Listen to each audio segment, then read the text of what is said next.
మన చంద్రశేఖరుడి పాలనతో ప్రజల బంధం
స్వాగతం పలికిన మహిళా సోదరిమణులకు, గ్రామానికి సంబంధించిన ప్రముఖులకు, ఐలాపూర్ తాండ కానీ ఐలాపూర్ కానీ ఈరోజు పెద్ద ఎత్తున స్వాగతం పలికినందుకు మీ అందరికీ నేను ధన్యవాదాలు చెప్తా ఉన్నా. ఈరోజు తెలంగాణ రాష్ట్రం ఏర్పడిన తర్వాత తెలంగాణ రాష్ట్ర ముఖ్యమంత్రి కేసీఆర్ గారు ఈరోజు తెలంగాణ రాష్ట్రం ఏర్పడ్డ మరుసటి 6 నెలలకే 24 గంటల కరెంట్ ఇస్తాడున్నాం.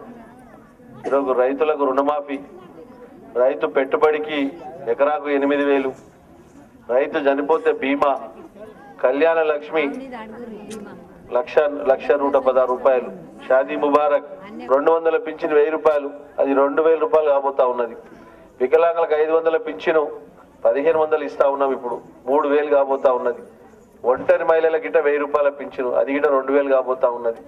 ఈరోజు సత్తన్న చెప్పినట్టు ఈరోజు హాస్పిటల్లో గర్భిణీ స్త్రీలు ప్రసూతి అయితే వారికి డెలివరీ చేసి వాటర్ తెచ్చి ఇక్కడ వాటర్ ట్యాంకులు కట్టి గోదావరికి వెళ్ళి గోదావరి వాటర్ మనకు ఇంటింటికి వాటర్ గిట్టు, ఇంటింటికి నల్ల అన్ని గతంలో ఎక్కడుండే తెలంగాణ వచ్చినాకనే సాధ్యమైందని మీ అందరికి తెలియజేస్తున్నాం సోదరులారా.